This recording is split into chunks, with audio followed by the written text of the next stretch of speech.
Bonjour, c'est Cryptolis, bienvenue dans la quotidienne, notre rendez-vous de 8h du lundi au vendredi pour analyser les news crypto, le marché bien évidemment, le Bitcoin. J'espère que vous allez bien en ce mardi 22 novembre 2022. On va faire comme d'habitude un tour sur les nouvelles et ensuite on va attaquer l'analyse des graphiques pour voir ce qui nous attend. Avant de commencer, n'hésitez pas à liker et partager cette vidéo, ça aide énormément au niveau du référencement. Et à vous abonner si ce n'est pas déjà fait. On commence tout de suite avec l'actualité de ce mardi. On a quand même pas mal de choses. Au programme, les US, JP Morgan, le BTC, GBTC, Genesis. On est parti. Donc, clairement, déjà, il faut rappeler, je vous ai dit que ça allait être une semaine qui était un petit peu lourde au niveau des US, c'est le cas, je vous explique pourquoi, parce que, on n'oublie pas que c'est Thanksgiving, donc ça veut dire que mercredi soir, il n'y a plus personne pour un très très long week-end. Donc, demain, on a toute une série d'annonces, ça ne va pas arrêter, on a beaucoup de choses à voir, je vous préciserai tout demain matin, mais ça veut dire aussi que, certainement, la fin de semaine risque d'être un petit peu molle, et cette fin de semaine mercredi soir, on va dire ça, cette fin de semaine US risque d'être peut-être agitée, donc il va falloir faire un petit peu attention par rapport à ça. Ensuite, nous avons JP Morgan qui dépose un trademark, et le trademark il est sur les crypto wallets. Donc on peut supposer que JP Morgan prépare notamment un crypto wallet, alors pas forcément interne, mais en tout cas avec un partenariat, c'est ce que je vois de mon côté. Je pense qu'on aura des news dans les semaines / mois qui arrivent par rapport à tout ça, ce qui est plutôt bénéfique quand on voit JP Morgan qui prépare un crypto wallet. On continue dans les nouvelles, nous avons la difficulté du BTC qui a augmenté de 0,5%, mais à contrario, le hash rate a diminué de 3,8%. Donc il est fort probable que, à la prochaine mise à jour, nous ayons une difficulté qui diminue drastiquement, avec potentiellement, c'est un petit peu les perspectives que j'ai, encore du hash rate qui va diminuer, parce qu'au moment où ça a été effectué, je pense que le drop n'était pas encore suffisamment fort. Là actuellement il y en a un certain nombre qui doivent être en train de déposer le bilan, donc on risque d'avoir une chute du hash rate. Ensuite, je voulais vous parler de quelque chose qu'on entend énormément ces derniers temps, je vous en ai déjà parlé moi aussi, mais je trouve que ça prend beaucoup d'ampleur, donc je préfère vous en parler maintenant. C'est le GBTC, c'est Grayscale, c'est le fonds d'investissement Grayscale, celui aux 650 000 BTC, celui dont on parle assez régulièrement aussi.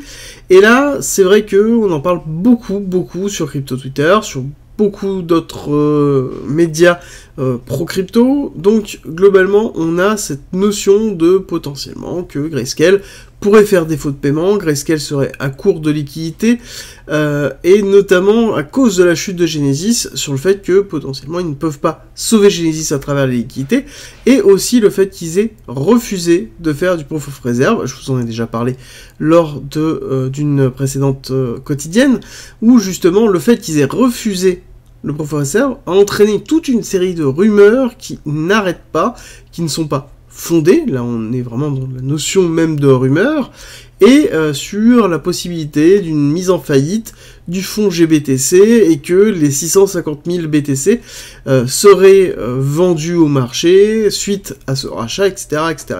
Bref, on se retrouve vraiment dans une schématique qui est très forte, et moi j'aimerais vous poser un certain nombre de questions. Qu'est-ce que cette notion de peur? C'est-à-dire que, quel est le but d'une nouvelle de ce style-là? Clairement, la notion de la peur que vous allez ressentir, ne serait-ce qu'en pensant à 650 000 BTC qui vont être drop market, on n'est pas loin du dernier Swan, du dernier Black Swan, de la dernière capitulation. Pour moi, et à mon avis, ça ne reste que mon humble avis, il faut prendre du recul par rapport à ce type d'événement, rester sur les faits. Oui, GBTC actuellement est en discount. Oui, actuellement on peut acheter des parts de GBTC qui représentent 45%, enfin qui représentent, 65% d'un prix d'un BTC, donc ils sont à 45% de discount, peut-être même un petit peu en dessous au moment où je fais la vidéo, mais oui, ils ont aussi un certain nombre de problèmes de liquidité, c'est possible. Pour la gestion de la crise Genesis, s'ils n'ont pas encore sauvé Genesis, c'est qu'ils manquent de liquidité. Mais en même temps, il y a assez peu d'acteurs qui ont, en période de crise, 1 milliard de dollars en liquidité. Et maintenant, on va arriver sur le gros mais. Pensez-vous qu'un fonds de gestion de ce style-là serait dissolu alors que ça rapporte 800 à 900 000 $ par an de FII? Parce que je rappelle que Grayscale récupère énormément de fees sur les personnes qui possèdent leurs actions. On est sur quelque chose qui est quand même assez lourd, qui est assez fort, qui est assez rentable. C'est un business model qui fonctionne. Là, actuellement, il n'y a aucun intérêt d'avoir un Grayscale qui disparaît. Encore moins, aucun intérêt d'avoir un Grayscale qui vend au market ses BTC. Est-ce que vous imaginez que Grayscale, s'ils ont des problèmes de liquidité, ils ne trouveront pas d'investisseurs pour injecter de la liquidité contre une rémunération, alors que, de base, le fonds d'investissement est excessivement rentable? Moi, je ne vois aucun problème. Encore pire, c'est des choses que je lis assez régulièrement sur Twitter, et qui créent énormément de FUD, parce que je trouve ça juste aberrant. Il y a beaucoup de personnes qui prédisent la liquidation totale des assets de GBTC au marché. Et c'est quelque chose qui est juste aberrant. Il faut prendre un petit peu de recul, il faut comprendre que il est évident que les 650 000 BTC de GBTC n'iront jamais faire un market. Ils seront soit passés en OTC, donc ils passeront sur un marché secondaire, soit ils seront mis aux enchères.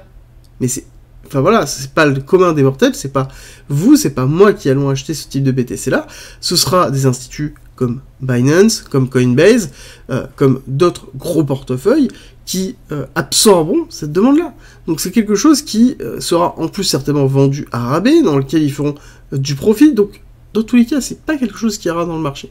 Donc pour moi, la notion de market, elle est à mettre de côté, même si GBTC fait faillite. Dans tous les cas, les 650 000 BTC n'iront pas au market. Et ça, c'est important de le retenir. Moi, j'en suis persuadé, parce que c'est juste illogique, et dans le fonctionnement actuel du marché, ce n'est pas comme ça que ça fonctionne. Donc, il faut aussi prendre du recul, et la notion de cette communication que l'on a actuellement, elle est pour renforcer une peur, pour renforcer la schématique de cassure baissière très forte que potentiellement BTC peut arriver à zéro. On n'est pas loin, voilà, imaginez 650 000 BTC, plus, alors on parle des BTC aussi, des USA, plus Mongox, plus tout ça, bon, globalement, il y a 850 000 BTC qui pourraient être drop, et que ces 850 000 BTC pourraient nous amener à zéro. C'est un peu le schéma qu'on est en train de nous dépeindre. Oui, bah déjà Mongox c'est pas encore fini, hein, c'est pas encore sorti. Les USA, clairement, ça va se passer comme la dernière fois, ça va se passer aux enchères, et puis GBTC, ils sont même pas encore en faillite, donc il faut arrêter de penser à tout ça. Il faut prendre en considération qu'en effet, il y a peut-être un risque de drop sur un certain nombre de choses, mais ceux-là, en tout cas, pour moi, sont à exclure, et sont tellement loin en termes de probabilité que ça ne sert à rien de les prendre en compte pour l'instant. Voilà, pour moi, il faut vraiment prendre du recul, et surtout arrêter de rentrer dans un cycle de peur qui va entraîner une forme de précipitation dans les actions qui vont être effectuées. Étant donné que j'ai peur, j'agis sur la peur, j'agis dans l'émotion, et je ne prends pas d'action réfléchie. Donc pour moi, il faut rester calme et concentré sur ce type d'éléments, prendre du recul, rester purement factuel. Est-ce que c'est intéressant ou non de vendre? Est-ce que c'est intéressant ou non de diminuer mon exposition? Est-ce que c'est intéressant ou non d'augmenter mon exposition? Ce sont des éléments qui doivent, c'est des décisions qui doivent être prises sur des éléments factuels et construits. Actuellement, la peur et tout ce qu'on est en train de nous mettre en place comme pression émotionnelle maintenant, pour moi, c'est quelque chose que j'ai déjà vécu plusieurs fois, donc aux 2 précédents bear market. C'est quelque chose qu'on connaît quand on a déjà passé par là. Prenez du recul, prenez le temps d'évaluer votre situation, d'évaluer votre exposition, d'évaluer ce que vous êtes prêt à faire. Oui, on peut descendre, mais est-ce que on va drop à 3000? Est-ce qu'on va drop à 0? Je ne pense pas. BTC est mort, c'est quelque chose qu'on a entendu maintes fois. BTC à 1000 $, c'est quelque chose que j'ai entendu déjà. On n'est jamais retourné. BTC au niveau du gap, pareil. J'ai déjà entendu ça. Et pourtant, on n'est jamais retourné. Donc, il faut prendre du recul par rapport à tout ça. Vraiment, prenez du recul. Oui, il y a des risques, clairement, parce qu'on a notamment Genesis qui n'arrivent pas à récupérer les 1 milliard dont ils ont besoin, alors beaucoup de personnes disent qu'ils vont déposer le bilan tout de suite. Bon, pour moi, la communication, elle est un peu entre les deux.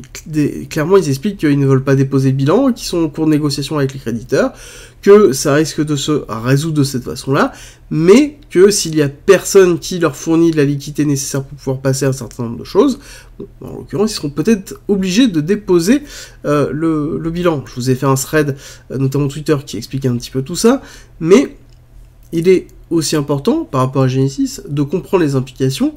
Et les implications sont fortes, oui, mais est-ce que sont si fortes que ça? Est-ce que ces implications-là ne sont pas déjà pricées? Lorsque l'on a eu la news qu'on avait un crunch de liquidité sur FTX, ils n'avaient pas encore déposé le bilan, FTT et FTX, on avait un crash colossal, pareil sur BTC. Là, bon, on est sur quelque chose qui est plus ou moins construit, et donc c'est pour ça que je vous dis qu'il faut prendre du recul. Oui, en effet, Genesis peut déposer le bilan. Actuellement, c'est pas encore acté. L'impact lié à ça, on aura des nouvelles structurelles qui vont être données. Oui, on sait qu'il y a Gemini qui est dessus, mais toutes ces informations, on les a déjà. On n'a pas de nouvelles informations qui apparaissent. Ok, bah, ça veut dire qu'à ce moment-là, c'est des éléments qui sont déjà pris en compte par l'ensemble des personnes qui sont présentes sur le marché des crypto-monnaies et de BTC. Alors, pour finir sur Genesis, il semblerait qu'il se soit rapproché quand même de Binance pour essayer de récupérer un financement, ou en tout cas de se refaire financer. La demande a été rejetée, alors non pas parce que ce n'est pas intéressant, mais plus parce que justement ils sont plus en conflit d'intérêts dans le fonctionnement et le business model de Genesis. Ce qui est en même temps logique, et ce que je comprends tout à fait. On va s'arrêter là pour les nouvelles, on va attaquer la partie technique. Je vous rappelle que le Discord est en commentaire et en description, c'est gratuit, c'est un lieu d'échange et d'information sur la crypto-monnaie, la blockchain, le trading et l'investissement. Donc n'hésitez pas à nous rejoindre, et pour tous ceux qui veulent avoir plus d'informations, continuer à se former tout en soutenant le Discord et la chaîne, nous avons mis en place un premium avec plus de contenu, plus de 100 vidéos et 300 pages de formation structurées autour d'un parcours pédagogique pour pouvoir se former.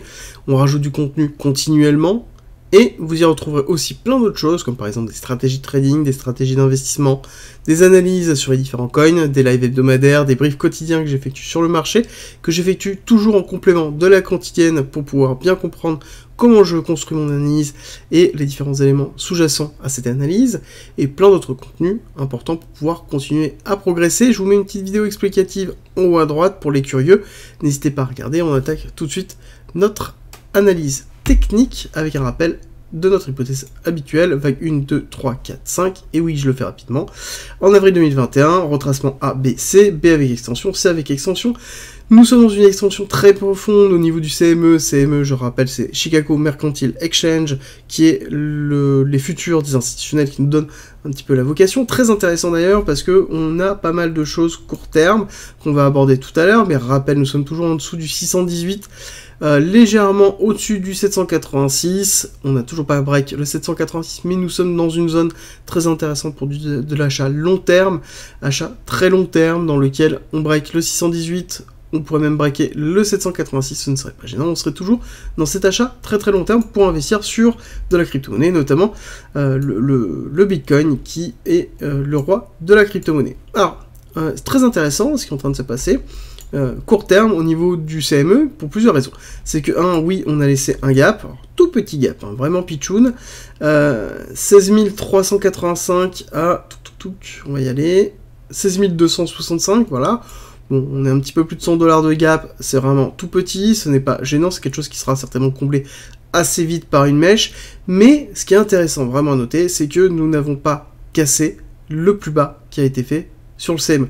Ce qui est très intéressant d'ailleurs, c'est que contrairement au spot, le spot, sur lequel le CME, on était sur quelque chose qui était majoritairement baissier, et ici on est sur haussier, d'accord? Au spot, c'était l'inverse, on était majoritairement haussier ici, et on est majoritairement baissier là. Vous allez voir ça tout de suite, sur notamment le prochain graphique, où on voit bien que ici, on était sur quelque chose qui était majoritairement haussier, et ici on est baissier. On est vraiment dans l'inverse du CME, l'inverse des futurs, de ce qui est en train de s'effectuer au niveau du Chicago Mercantile Exchange. Alors, Les éléments que je voulais vous donner, c'est, petit rappel, on est toujours dans cette accumulation de Wyckoff, quelque chose de très classique sur lequel on a l'arrêt de la tendance baissière avec le selling climax, le SC qui s'est effectué, on retrace, on retravaille la zone supérieure avec un automatic rally, on va retester une fois, on fait le secondary test, on remonte, et ensuite on break baissier en faisant le STB qui permet de prendre la liquidité qui a été laissée notamment par le SC. Donc ça c'est une accumulation classique de Wyckoff, on est vraiment dans une pattern très très reconnaissable et très simple d'utilisation par rapport à Wyckoff sur même les volumes qui sont en train de se mettre en place. On est encore sur une fin de STB, c'est pas acté que ce soit la fin, donc là il va falloir être patient. Comme d'habitude, on est toujours très très patient. Et le principe de l'accumulation, je le rappelle, c'est le fait de créer de la liquidité. Donc on crée des zones de résistance, on va break les zones de résistance, on travaille, et on prend la liquidité nécessaire, soit pour faire un mouvement haussier, soit pour faire un renforcement, puis après un break, soit rebreaker encore une fois, directement pour reprendre de la liquidité. Et ça c'est valable en plus vraiment dans un marché qui est à court de liquidité. On rappelle que Wyckoff a été notamment une théorie basée sur le fait que les marchés étaient à court de liquidité par rapport à la volumétrie d'ordre, donc soit on a des ordres trop importants par rapport à la liquidité, soit la liquidité est trop inférieure par rapport au nombre d'ordres sur le marché, que ce soit l'un ou que ce soit l'autre, ça n'empêche généralement Wyckoff et les accumulations par exemple de Wyckoff sont propices à la gestion d'une faible liquidité, ou en tout cas d'une liquidité qui n'est pas proportionnelle à la volumétrie, et c'est exactement ce que l'on a actuellement. Nous avons une contraction de la liquidité sur les crypto-monnaies déjà depuis quasiment 6-7 mois, depuis le crash de Terra Luna, et donc forcément, on a des difficultés à pouvoir placer un certain nombre d'ordres quand on a des gros ordres, et donc on est toujours dans une manipulation de marché, sous une forme d'accumulation ou de distribution de Wyckoff, et c'est de plus en plus vrai, c'est ce que l'on voit de plus en plus au niveau des crypto-monnaies, et surtout de BTC actuellement, et aussi d'Ethereum. Les autres éléments que je voulais vous donner, c'est la divergence, donc nous sommes en daily, la divergence ici haussière qui est en train de se mettre en place entre le SC et la première chute du STB sur lequel nous avons bien cette divergence qui est là, et ensuite nous avons la chute qui a été effectuée hier, dans lequel on a encore une fois une forme de divergence qui n'est pas validée, celle-là elle est, attention, très faible, donc on la garde juste en tête, mais c'est juste pour vous donner une information, c'est que oui, le cours descend, mais le momentum en lui-même est en train de se construire, on est sur un momentum qui est majoritairement bas, donc dans lequel nous avons la possibilité de monter assez vite, assez fort, mais on peut break baissier ici pour avoir une continuité, parce qu'on peut très bien aller avoir un momentum qui peut chuter encore plus pour avoir une continuité ici de cette divergence haussière, divergence qui peut durer pendant un certain temps, parce que si on regarde notamment, on retrouve cette divergence en weekly, qui est toujours présente, et pareil, cette divergence, on voit qu'on a quand même de la place. Quand on regarde les deux points bas au niveau du RSI, qu'on trace directement une droite reliant ces deux-là, on voit qu'on a quand même du temps avant d'avoir cette cassure réelle baissière, donc on peut avoir toujours une continuité baissière qui s'effectue, avec derrière un RSI qui suit cette droite de tendance-là, donc un renforcement long terme d'une tendance haussière, mais en même temps, pour ceux qui sont là depuis relativement longtemps, on sait que ça prend du temps. Ça prend du temps quand on arrive sur un point bas, que ce soit le point bas ou que ce soit un point bas, ça va prendre du temps à accumuler, ça a dû prendre du temps à structurer, surtout qu'on a eu une crise très forte qui est FTX, on a eu Terra Luna, on a eu 3 ici, on a eu Celsius, on a eu une année 2022, pour le dire, qui a été assez sanglante. Donc il faut du temps pour pouvoir retourner sur quelque chose de stable. Nous sommes dans une macroéconomie qui est très compliquée, donc d'autant plus, on doit stabiliser le cours, on doit stabiliser les émotions des acteurs de marché, on doit finir une partie de la régulation, on est dans quelque chose qui va prendre du temps, mais comme d'habitude, vous avez l'habitude d'être patient. Alors, on va zoomer un petit peu plus sur ce qui est en train de se passer, donc on zoome sur cette partie-là, dans lequel nous sommes en 1 heure, pour avoir un petit peu plus de vision, dans lequel nous avons fait en effet ce break baissier, pareil, on se retrouve encore une fois dans une pattern d'accumulation très forte. Psi, SC, AR, ST, AR, compression du cours, cassure baissière, compression du cours, cassure baissière. Voilà. On est dans quelque chose qui est assez fractal en ce moment, et c'est ça qui est très intéressant, c'est qu'on a vraiment cette notion de fractalité. Je ne suis pas à la base un fan et un aficionados de la fractalité de pattern sur des cours. je suis généralement, oui, sur la fractalité, par exemple sur le BTC, par rapport au halving, qui sont quelque chose qui est structurellement lié au fonctionnement du BTC et à l'économie qui est autour de ça, de l'industrie qui est autour de ça, mais dans la notion de fractalité, de pattern, je ne suis pas forcément fan, mais là, c'est vrai que, bon, c'est quand même très compliqué de le laisser de côté, à savoir qu'on voit vraiment toujours ces principes-là, où on va avoir une compression parce qu'on est à court de liquidité, on break baissier pour prendre la liquidité, on fait un short squeeze ensuite, on recomprime, on break baissier, donc du coup ce que l'on attendrait, ici serait potentiellement un short squeeze effectif. Est-ce que ce short squeeze va arriver tout de suite? Alors ça c'est la grande question, est-ce que ce short squeeze arriverait tout de suite? Alors il faut prendre en considération aussi autre chose, c'est que nous sommes dans une forme d'accumulation, d'accord? On est dans une forme d'accumulation.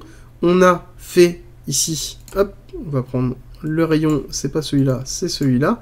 On va prendre le rayon. On voit que on a notamment au niveau de ce SC qui a été fait, SC, AR, ST, bon, quelque chose de classique, hein. Et ici on a pris la liquidité, d'accord? On a fait un STB, ici. Donc on a fait une étape de l'accumulation. Mais est-ce que ce STB est suffisant? Les liquidités, actuellement, elles sont quand même plus basses. Elles sont plus basses, elles sont entre 12 200 et globalement 14 500. On a des gros niveaux de liquidité qui se trouvent dans ces zones-là.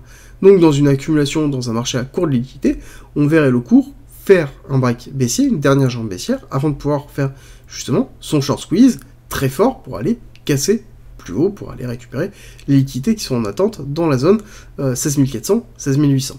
À savoir que on a aussi un appel de prix par rapport à cette impulsion baissière qui a été effectuée ici, d'accord? Ça nous donne notamment le 1 et le 1-1 qui correspondent au pool de liquidité, donc qui correspondent notamment à la target qu'on pourra avoir une continuité baissière pour aller chercher ça. Alors l'autre élément que je voulais vous donner, parce que tout le monde pense qu'on va faire exactement, et c'est quelque chose que je lis énormément, qu'on va faire exactement comme ce que l'on a eu ici, donc on a break baissier ici, où on a retravaillé le cours. Alors je vais peut-être passer en daily pour bien voir, passer en daily pour bien voir. Alors, ici, voilà. On avait ici une cassure baissière sur laquelle après on a retravaillé, on a recassé baissier, et ensuite quand on a cassé baissier, on a eu une accélération à partir du moment où on a break le plus bas. Ok. Est-ce que c'est le cas? Est-ce que c'est le cas? Non.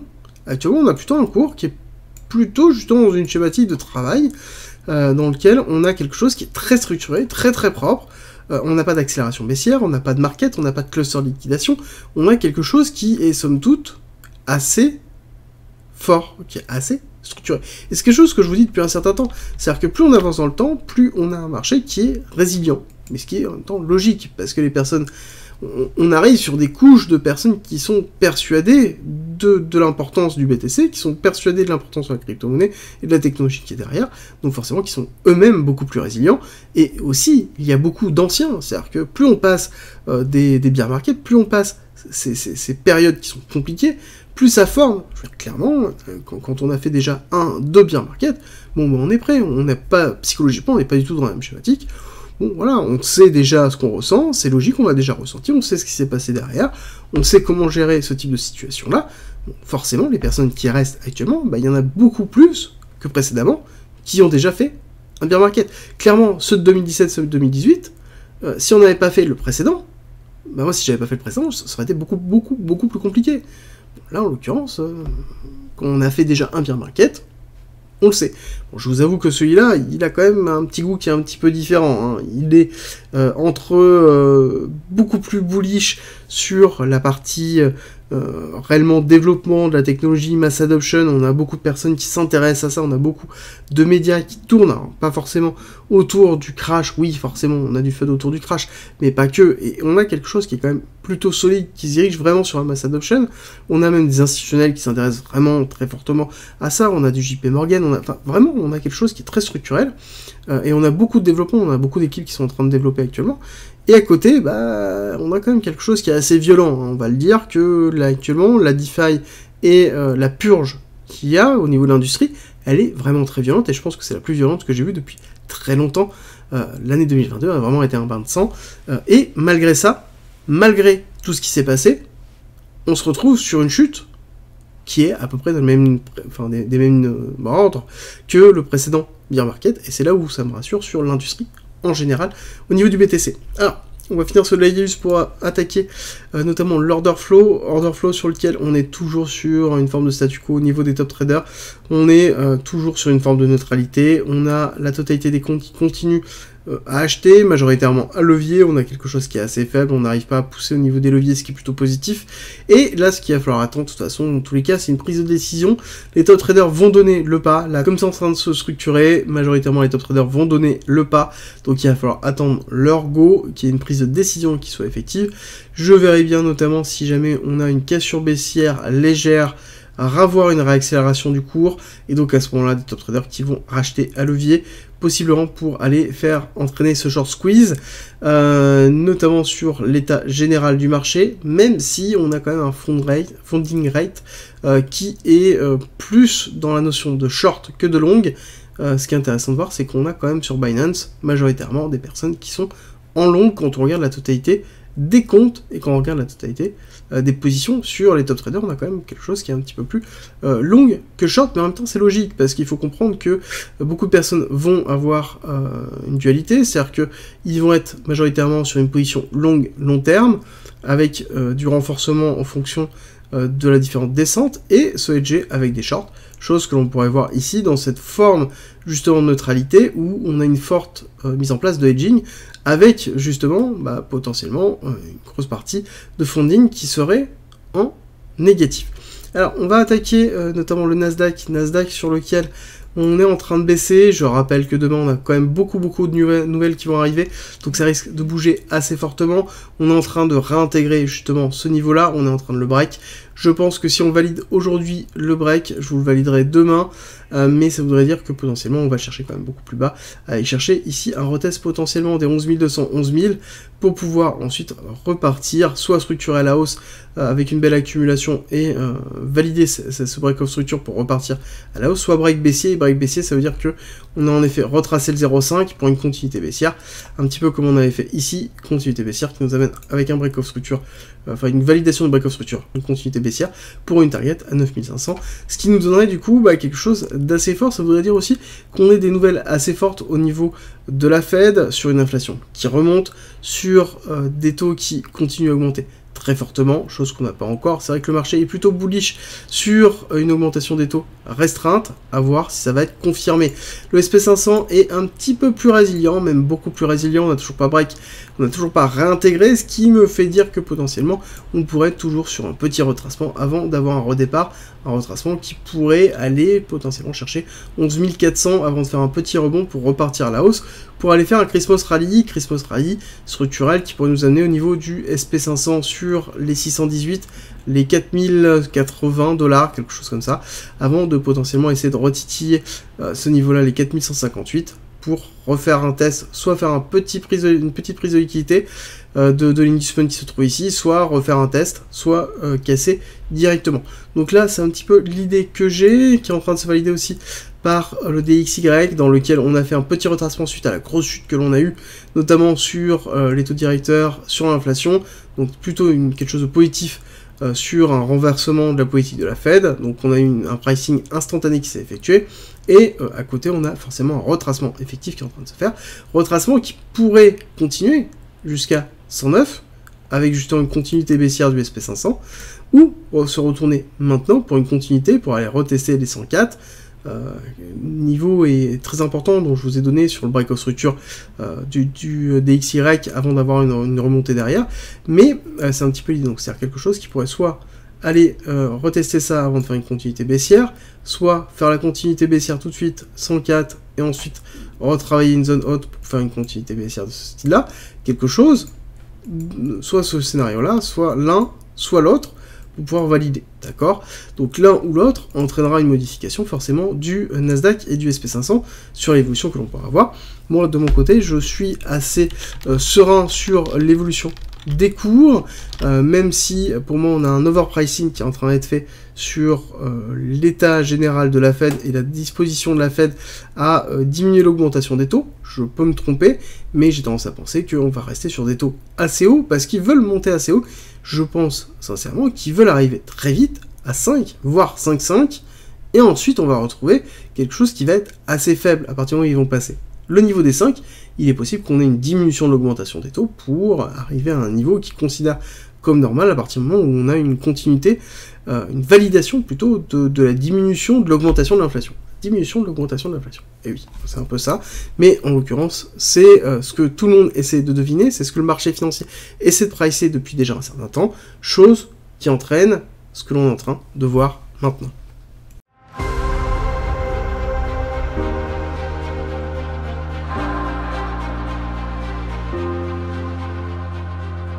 Si tu aimes mon contenu, n'hésite pas, partage, like, ça m'aide énormément, et rejoins-nous sur Discord.